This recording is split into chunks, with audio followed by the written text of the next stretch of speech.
Sorry friends, तो बहुत बहुत स्वागत है आपका अपने यूट्यूब चैनल एजुकेशन ट्रिक्स पर। फ्रेंड्स, आज की इस वीडियो में हम देखेंगे आचार्य रामचंद्र शुक्ल का जीवन परिचय, और वो भी हम शॉर्ट ट्रिक से देखेंगे और बहुत ही आसान तरीके से आज हम आचार्य रामचंद्र शुक्ल के जीवन परिचय को याद करना सीखेंगे।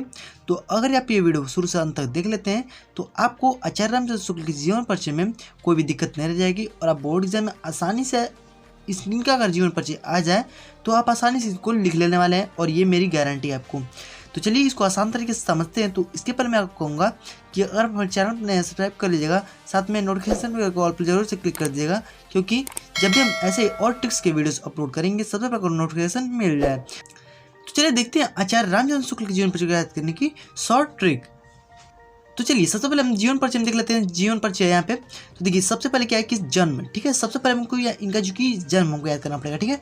तो जन्म आपको अगर याद है तो आप आसानी से इनकी मृत्यु को निकाल लेंगे, यह मेरी आपको गारंटी है।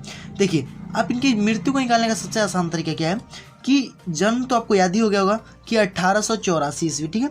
1884 ईस्वी आपको इनका जन्म जो कि याद हो गया, ठीक है। क्लियर, इतना याद हो गया ना। अब देखिए अब आपको इसमें करना क्या है कि 57 साल, अब बस ये याद रखिए ना कि ये 57 साल केवल जी हैं, ठीक है। अब ये याद रखिए कि केवल 57 साल जी है, ठीक है। और फिर आप इनको जो कि आसानी से इनकी मृत्यु को आसानी से निकालेंगे। देखिए अब इसमें अगर हम 57 साल को जोड़ दें तो देखिए 57 साल जब जोड़ेंगे ना तो देखिए 7 4 हमारा हो जाएगा यहाँ पे 11, ठीक है। 11 हो जाएगा, और 8 और 5 कितना हो जाएगा 13, और 13 1 14 को 4 एंड यहाँ पे 9, ठीक है। तो देखिए अब ये आपकी जो कि मृत्यु निकल के आ गई है, और जैसे कि आप यहाँ पे नीचे देख भी सकते हैं, ठीक है। 1941 ईस्वी जो कि इसकी मृत्यु निकल के आ गई, ठीक है। और मैं आपको गारंटी दे रहा हूँ कि आप इस पूरे जीवन परिचय में आप इससे भूलने भी नहीं वाले हैं, ठीक है। और मैं आपको बस यहाँ पे जो बता रहा हूँ अब बस उसे ध्यान से देखिए और समझिएगा, ठीक है। देखिए तो इससे जन्म से आप जो कि आराम से इसको मृत्यु को निकाल लेंगे, और देखिए आप आसानी से इसको निकाल लिया, ठीक है।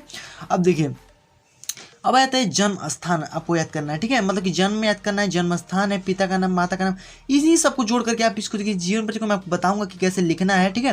वो भी मैं आपको बताऊंगा कैसे आप बोर्ड एग्जाम में लिखेंगे को फुल मार्क्स मिलेंगे, ठीक है। चलिए इसको हम देख लेते हैं। तो देखिए अब जन्म स्थान हमारा क्या जाता है बस्ती जिले का अगुना नामक ग्राम में, ठीक है। बस्ती जिला कौन सा है, बस्ती है, ठीक है। जिला हमारा कौन सा है, बस्ती है, और अगुना नामक ग्राम में इनका जो कि हमारा जो कि इनका जन्म हुआ था, ठीक है। जन्म स्थान है, ठीक है। अब आ जाता है कि पिता का नाम, तो पिता का नाम इनके आसान तरीके से याद कर सकते हैं। देखिए आपको इनके जो कि जन्म किसका जीवन परिचय वो तो याद है, ठीक है, कि आचार्य रामचंद्र शुक्ल का जीवन परिचय। आचार्य रामचंद्र में क्या आता है कि लास्ट में आपका चंद्र आ जा रहा है, ठीक है। क्या रहा है, चंद्र आ जा रहा है, ठीक है। तो अब इस चंद्र से आप याद कर सकते हैं चंद्रबली, पंडित चंद्रबली। यहाँ पे चंद्र जो आपका दिया हुआ है, तो चंद्र अगर आपको याद है तो बलि तो आसान से जो कि याद हो जाने वाला है, ठीक है।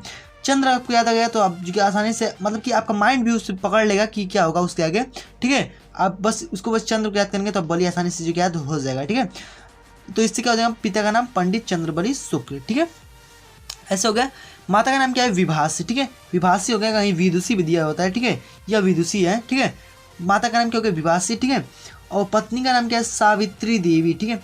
तो देखिए सब पंडित जैसे ही नाम है, ठीक है, मतलब कि ये पंडित हैं, ठीक है। और देखिए रामचंद्र शुक्ल भी वही है, ठीक है।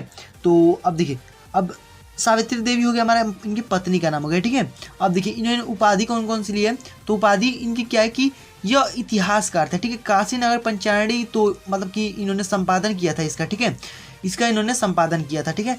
और इतिहासकार ये थे, ठीक है, मतलब इन्होंने इतिहासकार, भारतीय इतिहासकार की उपाधि को प्राप्त किया, ठीक है। सब बस आप ध्यान से देखते जाइए, इसी को जो कि जोड़ करके देखिए अब मैं पूरे यहाँ पे जो कि जीवन परिचय को लाइव प्रूफ में दिखाने वाला हूँ, ठीक है।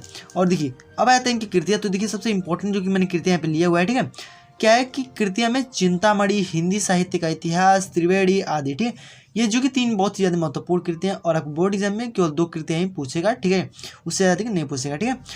अब आते हैं मृत्यु। तो मृत्यु आपको जो कि पता चल ही गया होगा, ठीक है। तो चलिए इसको देख लेते हैं आसान तरीके से कैसे आपको इसको लिखना है बोर्ड एग्जाम में। तो चलिए देख लेते हैं।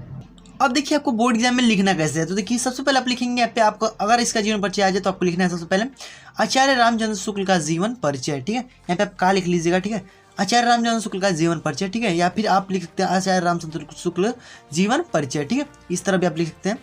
चलिए अब देख लीजिए सबसे पहले आपको करना है क्या, इसमें मेन पॉइंट क्या है, सबसे पहले आपका काम कि आपको यहाँ पे लिख देना है जन्म स्थान। सबसे पहले आपको यहाँ पे जन्म स्थान लिखना है, एंड यहाँ पे मृत्यु सन, ठीक है, मतलब कि जन्म सन यहाँ पे आपको लिख देना है एंड मृत्यु सन यहाँ पे दोनों आपको जो कि यहाँ पे लिख देंगे, ताकि जो आपका जो कि बोर्ड एग्जाम है, जो आपका कॉपी को मतलब कि जो चेक करेंगे जो टीचर, ठीक है, सबसे पहले वो आप देखेंगे, एग्जामिनर जो होगा सबसे पहले देखेगा कि आपका ये मृत्यु सही, जन्म सही है और मृत्यु सही है, तो ठीक है, अगर आपको इसमें पूरा मिलाने नहीं जाएगा, आपको यहाँ पे फुल मार्क्स जो कि देख करके आगे बढ़ जाएगा, ठीक है।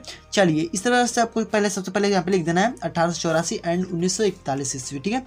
अब आता है कि देखिए जैसे जैसे मैंने वहाँ पे लिखा था ना, वैसे वैसे आपको इसमें भी सबको लिखते चले जाना है, ठीक है। आचार्य रामचंद्र शुक्ल का जन्म 1884 ईस्वी में बस्ती जिले का गोना नामक ग्राम में हुआ था, ठीक है। इनके पिता का नाम पंडित चंद्रबड़ी शुक्ल था, ठीक है, ऐसे भी आप लिख सकते हैं। और फिर लिखेगा कि मिर्जापुर के कानूनगो थे, ठीक है। इनके माता का नाम विदुषी, देखिए यहाँ पे विदुषी दे दिया, ठीक है, था, जो अत्यंत धार्मिक थे, ठीक है। विदुषी मतलब कि ये विदुषी भी थे, मतलब कि इन्हीं के नाम पर जो कि पढ़ा हुआ है, इनके विभाषी जो है ना विदुषी थी, उन्हीं के नाम पर जो कि पढ़ा हुआ है, ठीक है। वो कुछ भी आप उसमें लिख सकते हैं, ठीक है। मतलब इसमें कोई आपको चेक नहीं करने वाला है कि मतलब कि नहीं करेक्ट ही पूरा लिखना है, ऐसा आपको कुछ भी इसमें डाउट लेकर के नहीं बैठना है, ठीक है। कुछ भी आप लिख देंगे इसमें आपको जो नंबर मिल जाएगा, मैं आपको ये गारंटी के साथ बोल रहा हूँ यहाँ पे। अब आ जाता है कि जो अत्यंत धार्मिक थी, इनकी शिक्षा दीक्षा अपने पिता के पास जिले की राठ तहसील में हुआ था, ठीक है, राठ तहसील में हुआ था इनके, जो कि इनकी प्रारंभिक शिक्षा दीक्षा, ठीक है। इन्होंने मिशन स्कूल से, ठीक है, मिशन स्कूल आप जान ही रहोगे, ठीक है, मिशन स्कूल से 10वीं की परीक्षा को पास किया, ठीक है, मतलब आप ऐसा लिखते 10वीं परीक्षा को पास किया, 10वीं को पास किया, ठीक है। गणित में कमजोर हो गए, अब देखिए गणित में क्या थे, कमजोर थे, ठीक है, मतलब बहुत ज़्यादा स्टूडेंट को भी गणित में जो कि बहुत ही कमजोरी होती है, ठीक है, मतलब गणित लगाने में बहुत ज़्यादा मतलब कि वो नहीं लगा पाते थे, ठीक है। तो गणित में बहुत ज़्यादा कमजोर होने के कारण ये आगे पढ़ नहीं सके, ठीक है। अब आता है कि इन्होंने 12वीं की परीक्षा प्रयागराज से पास की, मतलब कि ये प्रयागराज से जो कि 12वीं परीक्षा को जो कि ली थी, ठीक है। और परंतु विद्यालय परीक्षा से पूर्व ही टूट गया। अब देखिए अब परीक्षा इनकी हुई नहीं थी, तब तक ये विद्यालय ही टूट गया, तो मतलब देखिए क्या ही गजब हो गया, ठीक है। इनके बाद इन्होंने मिर्ज़ापुर के न्यायालय में नौकरी शुरू कर दी। अब देखिए अब ये 12 पढ़ लिए, अब इनकी नौकरी शुरू कर दी। इस समय के तो सबको मतलब कि PhD ThD सब कुछ करना ही पड़ रहा है, ठीक है। और देखिए पहले ही मतलब कि 12 के बाद नौकरी करने लगे, ठीक है। मतलब कि पहले के लोग जो थे ना ज़्यादा पढ़े लिखे नहीं थे, मतलब कि 12 से जो पढ़ लेता था वो बहुत ही ज़्यादा होता था उसके लिए, ठीक है। तो इतना ही बस इसमें जो कि फ़र्क पड़ रहा है, और इस समय का मतलब कि कितना भी कोई पढ़ लेना बहुत ही कम ही है। अब आता है कि इन्होंने 19 वर्ष की अल्पायु में, ठीक है, मतलब कि अवस्था में काशी नगर पंचायत का संपादन किया सन 1900। और ये जो संपादन है ना बहुत ही इंपॉर्टेंट संपादन है काशी नगर पंचायत का, ठीक है। और इसको आप जो कि हमेशा जो कि याद रखिएगा, बहुत ही ज़्यादा इंपॉर्टेंट है, ठीक है। चलिए अब इस संपादन किया सन 1941 ईस्वी में इनका स्वर्गवास हो गया है, ठीक है। तो इतना ही जो कि ये जीवन परिचय है। अब इनकी कुछ रचनाएं भी हैं, चलिए उनको फटाफट से देख लेते हैं। जी अब रचनाएं में आता है कि इनकी प्रमुख रचना मतलब इनकी प्रमुख कृतियाँ हैं कुछ, देखिए क्या है, चिंतामणि, हिंदी साहित्य का इतिहास, त्रिवेणी, काशी नगर पंचायड़ी, ये भी इसमें भी लिख सकते हैं, ठीक है। भ्रमर गीत, सार, जायसी ग्रंथावली इत्यादि, ठीक है। इतनी ही इनकी जो कि रचनाएं हैं, ठीक है। और इतना ही केवल आपको लिखना है जितना मैंने आपको बताया इसमें। और देखिए जितना मैंने आपको इसमें जो कि बताया है ना, जितना मैंने आपको इसमें बताया सब इतना ही केवल आपको जोड़ जोड़ के वहाँ पे लिख देना है। और इसमें आपको जो कि बढ़िया नंबर जो आपको बोर्ड एग्जाम में देखने को मिलेगा, और ये मेरी आपकी गारंटी है, ठीक है।